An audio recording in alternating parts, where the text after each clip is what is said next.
여러분 안녕하십니까?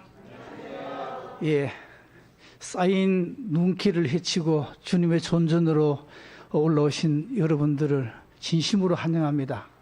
거룩한 안식일 하나님의 크신 축복이 풍성히 임하시기를 기원합니다. 다 같이 요한계시록 13장 14절의 말씀입니다.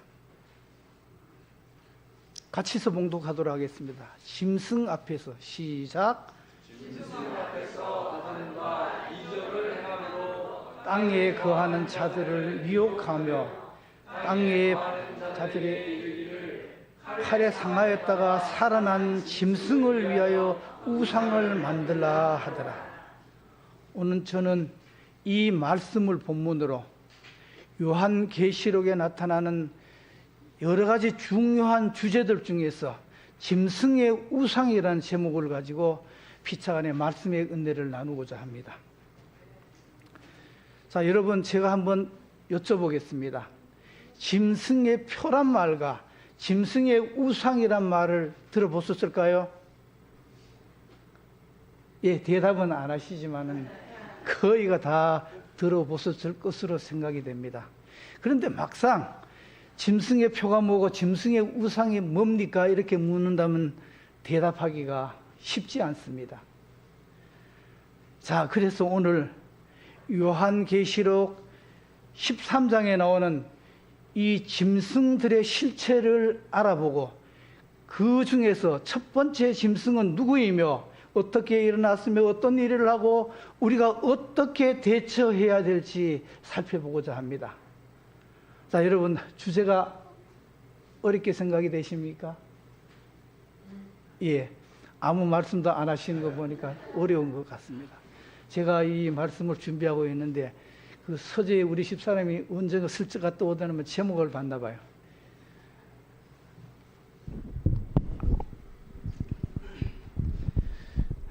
그 서재에 잠깐 왔다 가더니 이만 제목을 받는 것 같아요.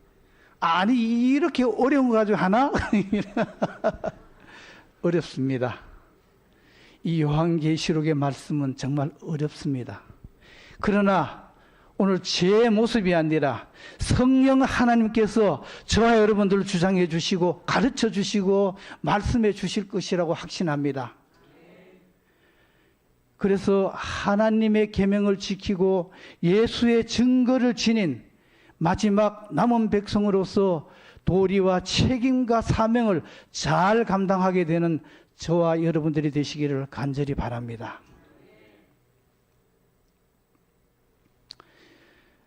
계시록 12장 17절의 말씀입니다. 용이 여자에게 분노하여 돌아가서 그 여자의 남은 자손 곧 하나님의 계명을 지키며 예수의 증거를 가진 자들과 더불어 싸우려고 바다 모래 위에 서 있더라. 자, 여기에 보니까 어려운 용어들이 벌써부터 나오죠. 이 용은 사탄입니다. 용이 뭐라고요? 제가 말씀을 다 마칠 때까지 이 용이란 이 말이 여러 번 나올 겁니다. 용이 뭐라고 꼭 기억해 주시기 바랍니다. 그리고 여자는 교회입니다. 혹은 여자의 남은 자손으로 예수의 증거를 가진 자들입니다. 하나님의 계명을 지키며. 그런데 여기 사탄이 어떻게 하고 있어요? 분노하고 있어요. 분노. 그렇죠? 왜 이렇게 사탄이 분노하고 있을까요? 그동안 대쟁투의 역사에서 사단이 번번이 실패했기 때문에 그 실패한 자신을 돌아보면서 분기탱천되어 있는 겁니다. 그래서 어떻게든 이 하나님의 자기에게 패배를 준 교회, 여자의 남은 자손을 바라보고 언제나 호시탄탐 공격을 하려고 있습니다. 오늘 저와 여러분들은 누구이십니까? 바로 하나님의 남은 자손들입니다. 그러므로 우리가 특별히 이 하나님의 말씀을 살필 때, 더구나 예언을 살필 때 사탄은 가만두지 않을 겁니다. 왜냐하면 이 예언의 말씀을 통해서 자기의 실체가 분명히 드러나기 때문에 그냥 두지 않을 것입니다. 그러나 베드로 전서 5장 8절에는 이렇게 말씀하고 있습니다. 근신하라, 깨어라. 너희 대적 마귀가 우는 사자같이 두루 다니며 삼킬 자를 찾나니, 그렇습니다. 이렇게 삼킬 자를 찾지만은 우리 하나님께서는 근신하고 깨어라 그럽니다. 오늘 저와 여러분들도 정말 깨어서 예수 그리스도의 시선에 저희들의 시선이 고정이 되고 예수 그리스도의 이름으로 헤쳐나가고 승리하는 모두가 되시기를 간절히 바랍니다. 계시록 13장 1절로 2절의 말씀입니다. 다 같이 읽어보겠습니다. 내가 보니, 시작. 내가 보니 바다에서 한 짐승이 나오는데 용이 자기의 능력과 보좌와 큰 권세를 그에게 주었더라. 자, 여기 보니까 뭐가 나와요? 짐승이 나오죠. 오늘 이 말씀이 있는 이 요한계시록은 누가 썼을까요? 사도 요한이 썼습니다. 지금 사도 요한은 어디에 와 있느냐 그러면은 기양을 갔어요. 저 반모섬이라는 그 섬에 기양을 갔습니다. 조그마한 섬에 사람들이 아무도 살지 않아요. 둘러보니까 전부 바위로 되어 있어요. 그래서 이 사도 요한은 그 바위에 올라가서 보이는 것은 검푸른 바다입니다. 파도가 그냥 험하게 치는 그 검푸른 바다입니다. 그러면서 저 바다 건너에 있던 자기가 목양을 하던 그 에베소의 교회를 생각하며 내가 언제 자유의 몸이 되어서 그 에베소로 가서 다시 하나님의 교회를 섬길까 늘 그런 기도를 했습니다. 오늘 또 이 사도 요한은 그런 기도를 하고 있었어요. 그런데 그런 기도를 할 때 우리 하나님께서는 이 사도 요한에게 한 이상을 보여줬습니다. 그게 뭐라고요? 지금 방금 읽은 바다에서 한 짐승이 나오는데 그 이상을 보여준 겁니다. 자기가 늘 바라보던 그 바다에 뭐가 나왔어요? 한 짐승이 나왔어요. 그런데 이 짐승이 그냥 예사로운 짐승이 아니에요. 아까 제가 용이 뭐라 그랬죠? 잊어버리시면 안 됩니다. 용이 뭐라고요? 이 사단이 그 짐승에게 자기의 능력과 보좌와 큰 권세를 준 그런 짐승입니다. 자, 그런데 이 짐승뿐만 아니라 또 한 짐승이 나와요. 이게 바로 첫 번째 짐승이고 또 한 짐승이 나옵니다. 계시록 13장 11절의 말씀입니다. 내가 보매 또 다른 짐승이 땅에서 올라오니 어린 양같이 두 뿔이 있고 용처럼 말을 하더라. 첫 번째 짐승은 어디 올라왔습니까? 바다에서 올라왔지요. 두 번째 짐승은 어디서 올라왔습니까? 땅에서 왔습니다. 미리 제가 정답을 말씀을 드리면 이 땅은 미국을 말합니다. 어디를 말한다고요? 미국을 말합니다. 그런데 모양이 어떻게 생겼느냐 그러면 어린 양같이 생겼어요. 이 어린 양은 예수님을 표상하거든요. 근데 어린 양같이 생겼고 두 뿔이 있어요. 그런 짐승이 뭐처럼 말을 한다고요? 용처럼 말을 하는 거예요. 왜냐? 사단이 이 어린 양같이 생긴 짐승에게도 자기의 능력과 보좌와 큰 권세를 주었기 때문에 그는 그렇게 이야기를 합니다. 자, 여러분, 제가 여기까지 말씀드렸는데 어떻게 따라오실 수 있으시겠습니까? 아이고, 대답이 없으신 거 정말 따라오실 수 있으시겠어요? 예, 감사합니다. 다시 말씀을 이어가겠습니다. 이 어린 양처럼 생겼는데 왜 이렇게 용처럼 말을 할까요? 이 미국이라는 나라는요, 유럽의 그 엄청난 박해를 피해서 기독교인들을 엄청나게 힘들게 하는 그 세력들을 피해가지고 미국으로 건너간 청교도들입니다. 메이플라워를 타고 수많은 사람들이 건너갔어요. 그래서 그들은 자기 지불보다도 뭘 먼저 했다? 교회를 가장 먼저 세웠어요. 그리고 뭘 했다? 학교를 세우고 나중에 자기 집을 그렇게 세운 정말 믿음 있는 백성들이 모여서 세운 나라입니다. 그런데 이 나라가 변질이 되고 말았어요. 어떻게 해요? 지금 읽은 것처럼 사탄이 그들에게 어떻게 능력과 보호자와 사단의 큰 권세를 줌으로 변해버렸어요. 그래서 용처럼 말을 하게 되는 것입니다. 어쨌든 이 두 짐승은 사탄과 동맹을 맺은 세력입니다. 누구하고 동맹을 맺은 세력이라고요? 사탄과 동맹을 맺은 세력입니다. 다니엘 7장 17절에는 분명하게 말을 하고 있어요. 말씀하고 있어요. 짐승은 왕이라. 짐승이 뭐라고요? 왕이라. 이 왕은 뭐를 지칭하느냐 그러면 국가나 국가적인 세력을 말할 때 성경에서는 이 왕이라고 그래요. 그런데 어떤 이 국가나 국가적인 세력일까요? 우리가 방금 읽은 대로 사탄의 능력과 권세를 받은 국가와 국가적인 세력인 것입니다. 다시 한번 묻겠습니다. 여기까지 이해를 하시겠습니까?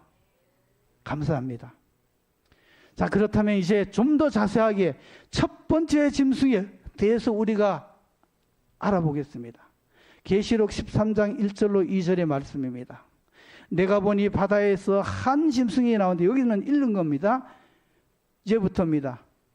뭐가 열이고요?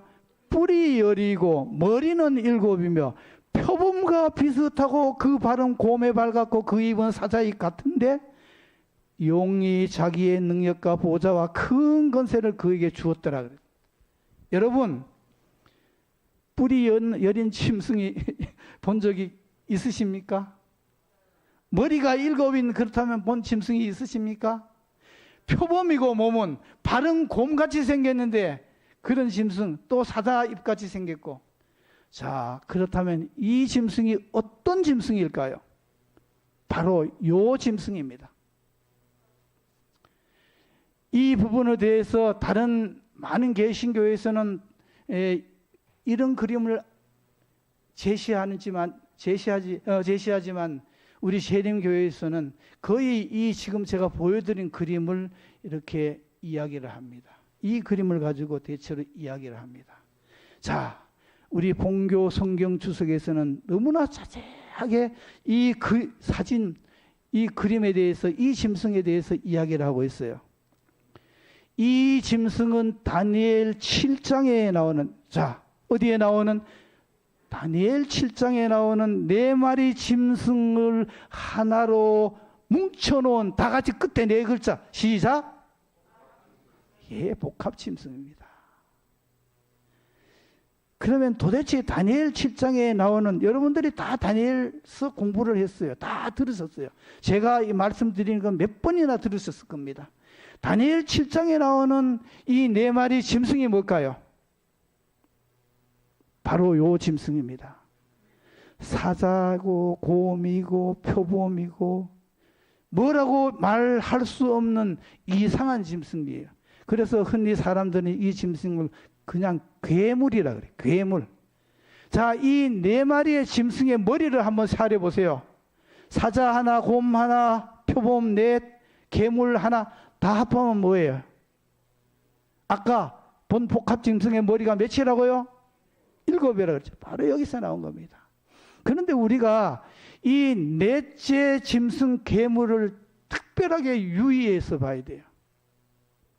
이 넷째 짐승 괴물의 머리에는 뿔이 10개가 나와 있어. 뿔이 10개가. 뿔이 10개가 나와 있는데 어느 순간에 이 뿔 10개 중에서 작은 뿔 하나가 이렇게 솟아나요. 이 작은 뿔은 눈과 입이 있는 그런 뿔이었어요. 그런데 이 작은 뿔이 솟아나오면서 10개의 뿔 중에서 3개의 뿔을 이 작은 뿔이 뽑아버립니다. 그리고 엄청난 일을 하게 됩니다. 엄청난 일을 하게 됩니다. 제가 오늘은 그것까지 말씀드릴 수는 없어요. 뒤에 조금만 나오지만. 그래서 이 작은 뿔을 우리 재림교회에서는 교황이라 그래요. 교황. 누구라고요? 교황권이라고 이야기를 합니다. 자, 이 작은 뿔을 자세히 보십시오. 이렇게 엄청난 일을 하던 이 작은 뿔이 1798년 그때 당시에 교황이 피우스 6세라 그러는데 우리 헬라어로는 비오 6세라 그래요. 같은 말입니다. 이 피우스 6세가 나폴레옹에서 대혁명을 일으킨 이 프랑스 나폴레옹 장군에 의해서 폐위가 되어버려요. 그렇게 건세 아주 정말 부리던 그 비오 6세가 폐위가 되어버려요. 폐위만 된 게 아니야. 나폴레옹이 자기 부하 버티어 장군 보고 끌고 와라 프랑스로 그랬어요. 끌고 갔어요. 어디에 집어넣었을까요? 끌고 가서 여기 나오는 발랑스 감옥이라는 데 가서 집어넣어 버렸어요.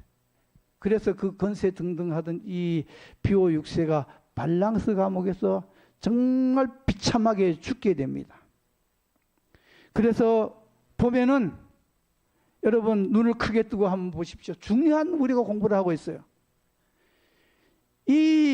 이 작은 뿔이 이제는 그렇게 죽고 나면서 작은 뿔 시대가 끝나게 됩니다. 자, 우리가 여기서 기억할 게 있어요. 이 피우스 6세가 폐위된 1798년에 우리가 기억을 해야 됩니다. 우리가 정말 예언 공부를 하면서 1798년이 뭔가 기억을 해야 돼요. 789는 프랑스 대혁명이 일어난 거예요. 789는. 근데 거꾸로 하면 돼요. 798이에요. 1798이에요. 789는 프랑스 대혁명인데 뒤에 걸 거꾸로 해버리면 돼요. 798. 자, 여기 보면 도표가 있어요. 천주교가 538년부터 시작이 됐어요. 언제부터? 서기 538년부터 시작됐어요. 이때가 이제 우리 재림교회에서는 흔히 교황권이 확립됐다 그러는데 어쨌든 천주교가 이 538년에 시작이 돼서 비오 6세가 폐위된 게 1798년입니다. 1798년 빼기 538 하면은 1260년이라는 게 나와요. 이걸 성경에서는 한 때와 두 때와 반 때 혹은 42달 또는 1260일이라고 이렇게 합니다. 연월일 원칙에 의해서 1260일은 1260년입니다. 이 기간에 도대체 이 천주교에서 어떤 일을 했을까요? 신실한 기독교인들을 비참하게 정말로 아주 잔인하게 핍박을 하고 죽이고 그렇게 했습니다. 이때 죽은 그리스도인들이 몇 백만이 된다 그래요. 몇 백만이. 어떤 책에 보면 1000만도 넘는다 그래요. 그렇게 많은 신실한 기독교인들이 죽어나갔어요. 그리고 죽지 않은 사람들은 이 교황의 박해를 피해서 땅굴을 파고 바위굴을 파고 거기 가서 숨어서 지냈습니다. 이게 바로 이 기간이 우리가 기억해야 된다는 한때와 두때와 반때 기간입니다. 1798년에 끝이 납니다. 꼭 기억해 주시기 바랍니다. 자, 그런데 여러분 아까 작은 뿔이 죽었어요. 비오 6세가 죽었어요. 정말 죽었을까요? 안 죽었을까요? 한번 말씀해 보세요. 죽었을까요? 안 죽었을까요? 예, 아멘. 감사합니다. 여기 다니엘 7장 11절로 12절에 보면은 노란 고딕체 글씨만 있겠습니다. 작은 뿔의 목소리로 인하여 주목하여 보는 사이에 짐승이 죽임을 당하고 그 시체가 상한 바 되어 붙는 불에 던진 바 되었으며 그 생명은 보존되어 정한 시기가 이르기를 기다리게 되었더라. 작은 뿔이 이 나 있는 짐승이 죽임을 당했어요. 비오 6세가 프랑스 발랑스 감옥에서 죽었어요. 그래서 그 시체가 상한 바 되어 붙는 불에 던진 바 되었으며 이렇게 표현하는 것입니다. 그런데 이상한 일이 일어납니다. 죽었던 그 사람이 그 집단이 어떻게 생명이 보존이 됩니다. 그리고 살아나서 어떻게 정한 시기를 기다리게 되는 것입니다. 누가 그렇게 했을까요? 누가 이 죽은 사람을 살릴 수 있을까요?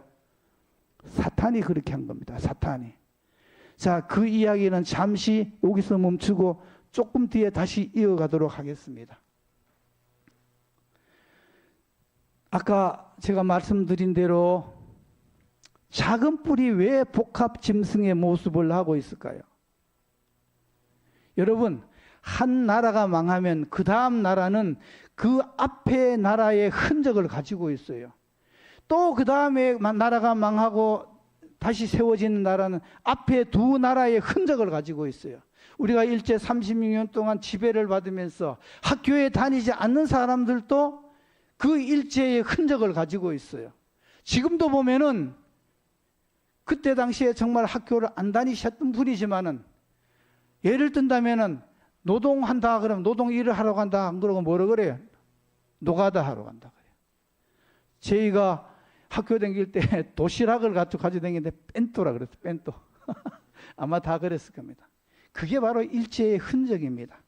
특별히 이 작은 뿔은요, 마지막에 있는 작은 뿔은요, 앞에 있는 네 마리 짐승의 흔적을 제일 많이 가지고 있는 것입니다. 그래서 복합 짐승인 것입니다. 그렇다면 작은 뿔에 남아있는 흔적들이 뭘까요? 바벨론의 우상숭배의 모습, 페르시아의 이방종교, 그리스의 이교철학, 로마의 정치제도의 이런 흔적을 가지고 이렇게 생겨난 것입니다. 바로 이게 누구라고요? 작은 뿔이라는 것입니다. 이걸 우리가 또 잘 알아줘야 돼요. 제가 이 흔적에 대해서 설명한 것을 보았습니다. 바벨론의 우상 숭배의 영향을 받은 가톨릭에서는 마리아상, 베드로상 등의 우상을 섬기고 있습니다. 또 페르시아의 이방 종교의 그런 영향을 받은 가톨릭 교회에서는 교리와 의식에서 이방 종교 풍습을 많이 사용을 하고 있습니다. 또 그리스의 이교 철학의 영향을 받은 이 가톨릭에서는 뭐가 들었다고요? 영혼 불멸 사상이 들었어요. 여러분, 이 그리스의 철학은 너무너무 유명해요. 아마 여러분들도 다 아실 겁니다. 그리스의 철학자 소크라테스, 플라톤, 아리스토텔레스 전부 다 이 그리스 철학자들이에요. 그런데 이 사람들이 뭘 주장했어요? 이원론을 주장했어요. 한마디로 이원론은 영혼 불멸 사상이에요. 그래서 이 영혼 불멸 사상을 가톨릭에서는 그대로 가지고 왔어요. 근데요, 이 영혼 불멸 사상을 가톨릭에 가져와가지고 이 사탄이 정말 교묘하고 교묘하게 포장을 하고 또 포장을 해서 정말 아주 희한한 작품을 만들어냈어요. 그 작품이 뭔지 아세요?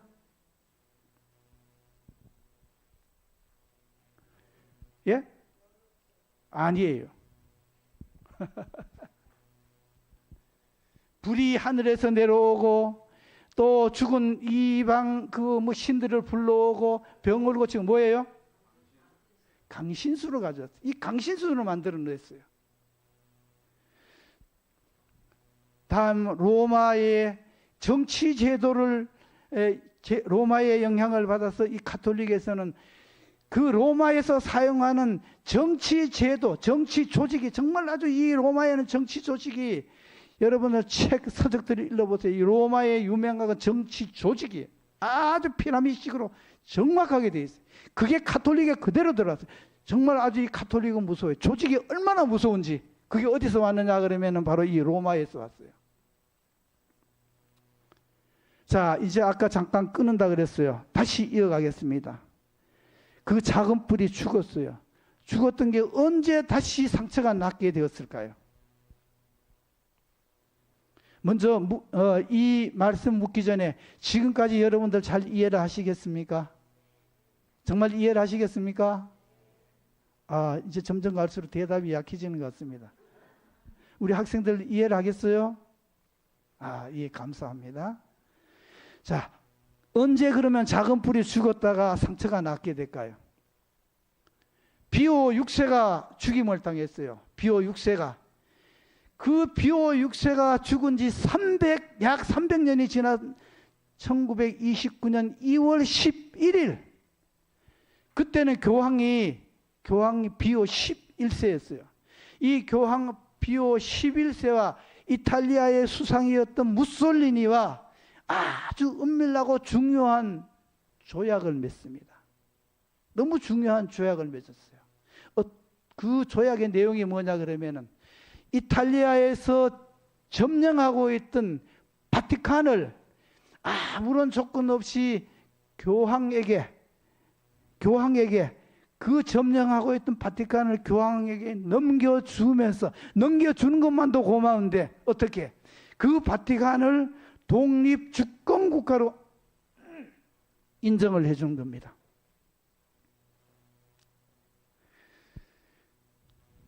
정말 놀라운 사실이에요. 그래서 이 죽었던 상처가 다시 났습니다. 그래서 세계사에서는요, 우리 교회에서 말씀하는 게 아니에요.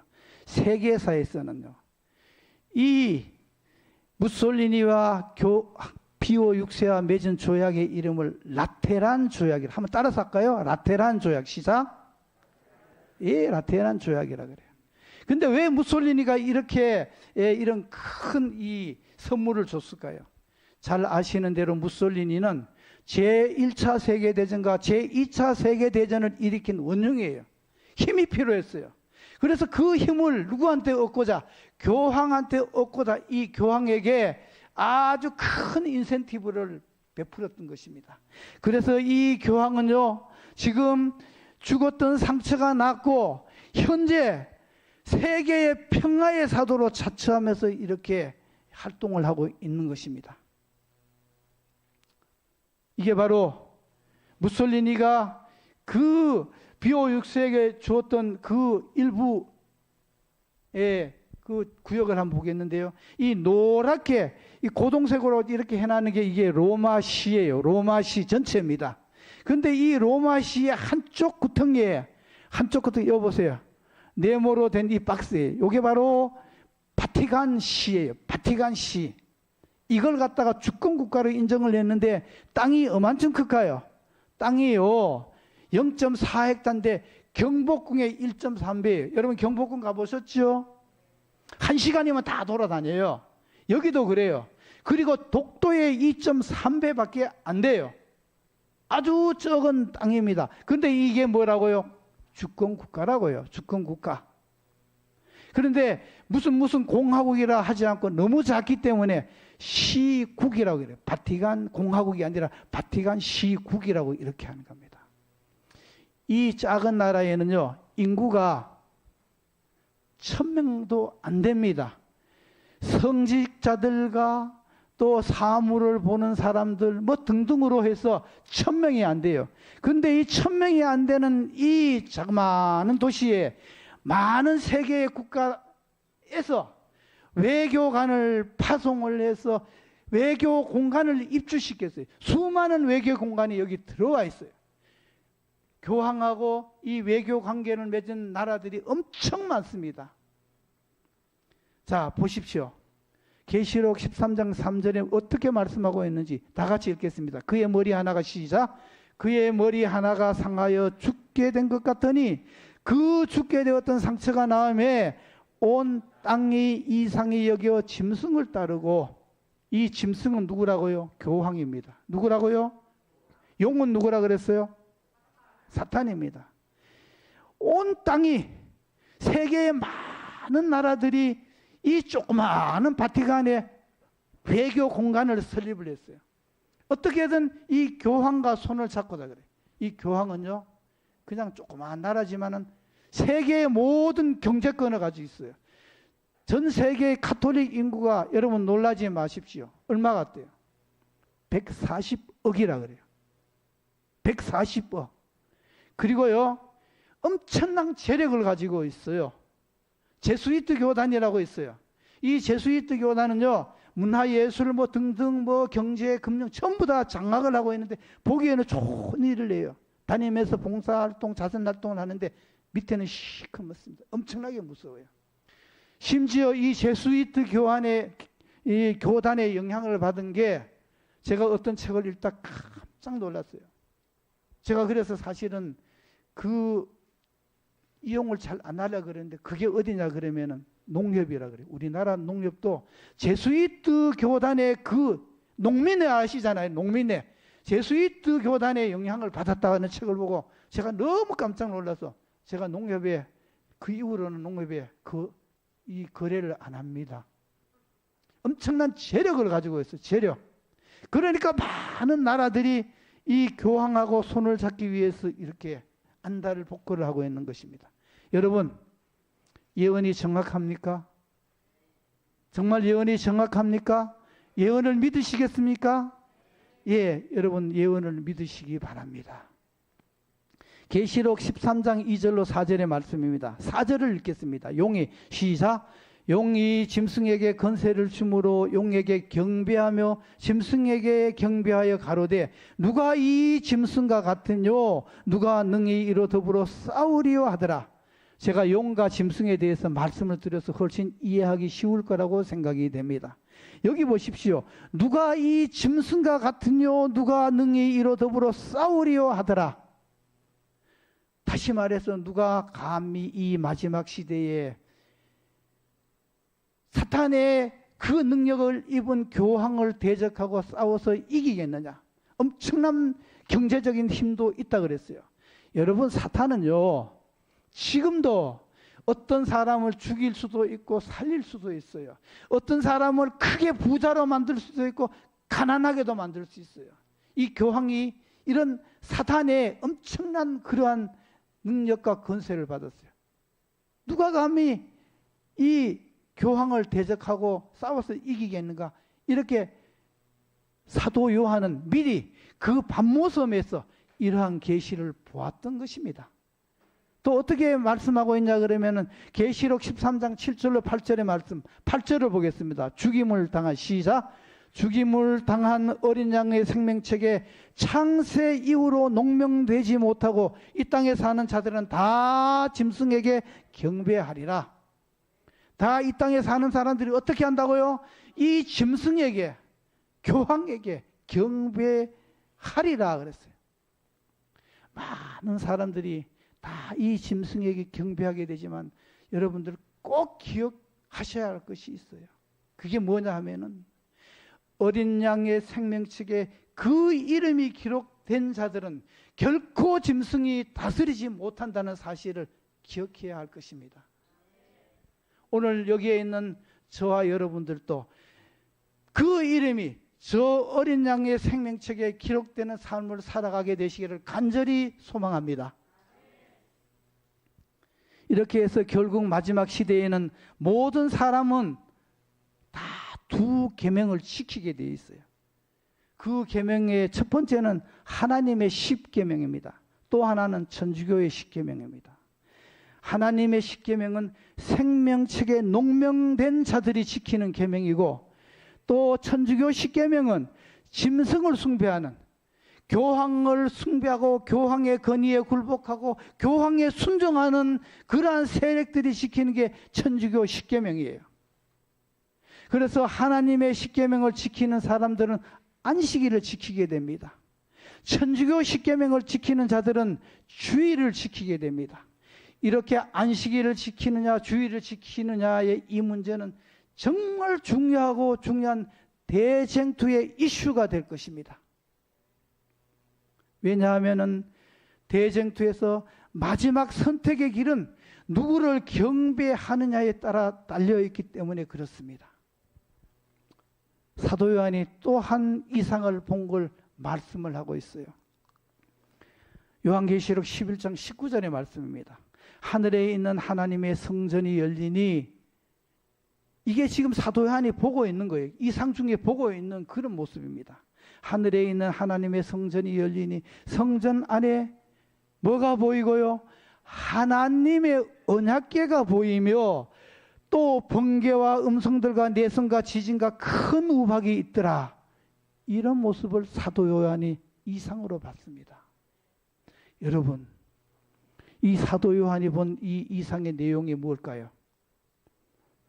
이 언약궤는 심판을 의미하는 거예요. 뭐라고요? 심판을 의미하는 겁니다. 이 언약궤 안에는 뭐가 들어있어요? 언약궤가 법궤죠. 뭐가 들어있어요? 십계명이 들어있어요. 이 십계명이 뭐냐 하면은 이 사도 요한이 이 광경이 뭐냐 그러면 제가 설명을 처음에 안 드렸는데 마지막 심판의 광경을 이 이상으로 본 거거든요. 이 심판의 근거가 뭐냐? 계명이라는 것이 십계명이라는 겁니다. 사랑하는 성도 여러분, 여러분들은 우리가 이렇게 움직이는 이 몸이 뭐라고 생각이 됩니까? 움직이는 성전입니다. 뭐라고요? 성전입니다. 고린도전서에 그 얘기가 잘 나와 있어요. 움직이는 작은 성전입니다. 그렇다면 이 성전 안에 뭐가 있어야 됩니까? 사도 요한이 성전 안에 뭐가 있는 거 봤어요? 언약궤가 있는 거 봤습니다. 그러므로 이 성전에는 뭐가요? 하나님의 십계명이 새겨진, 마음판에 새겨진 그 계명이 있어야 되는 것입니다. 이러한 사람들은 흔히 예수의 흔적을 가진 자라고 이야기를 합니다. 오늘 여기에 계신 모든 분들은 다 하나님의 흔적을 가진 그러한 모습으로 살아가게 되시기를 간절히 바랍니다. 자, 여기까지 이해가 되시겠습니까? 감사합니다. 자, 이제 거의 마무리입니다. 둘째 짐승을 통한 용의 기만술입니다. 이 둘째 짐승에 대해서, 이 둘째 짐승은요, 너무 시간이 없어 이번에 다 하려고 준비를 했지만 시간이 없어 못해서 앞으로 더 자세하게 아마 말씀드릴 기회가 있을지 모르겠습니다. 그때 하도록 하겠습니다.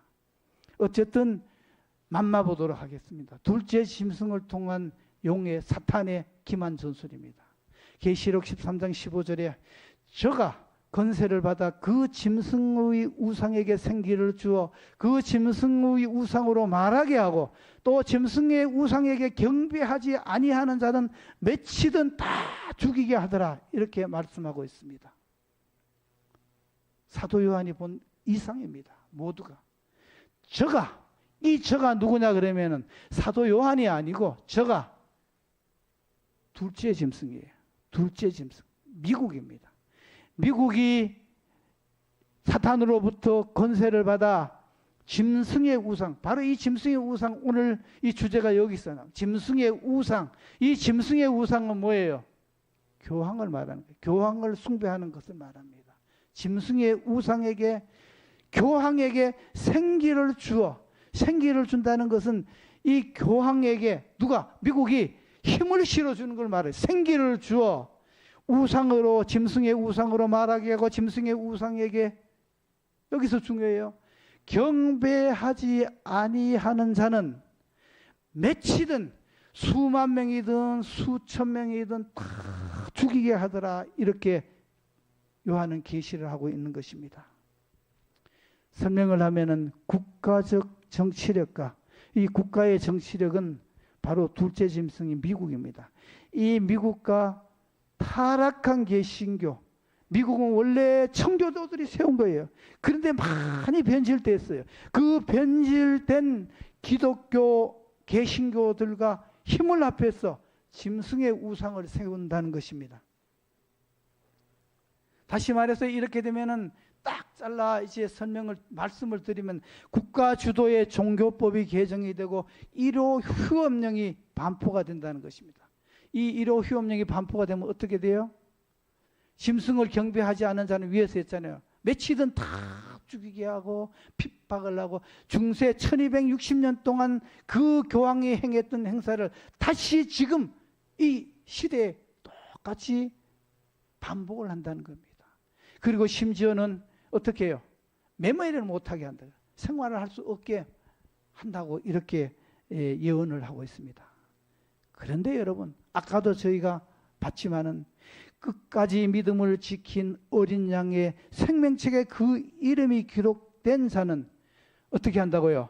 결코 짐승이 다스리지 못한다는 사실을 꼭 기억하시기 바랍니다. 이제 결론입니다. 로마서 8장 35절로 37절에 있는 말씀을 읽고 제가 모든 말씀을 마치도록 하겠습니다.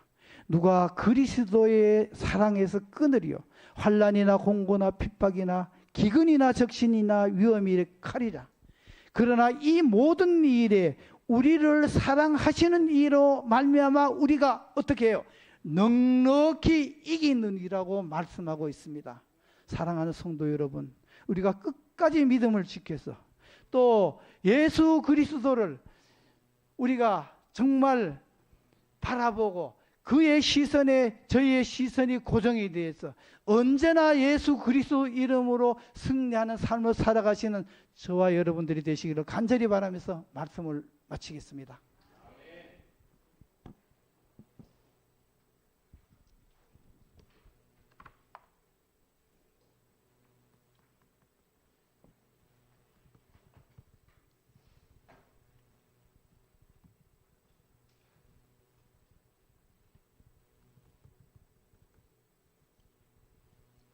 기도하고 마치겠습니다.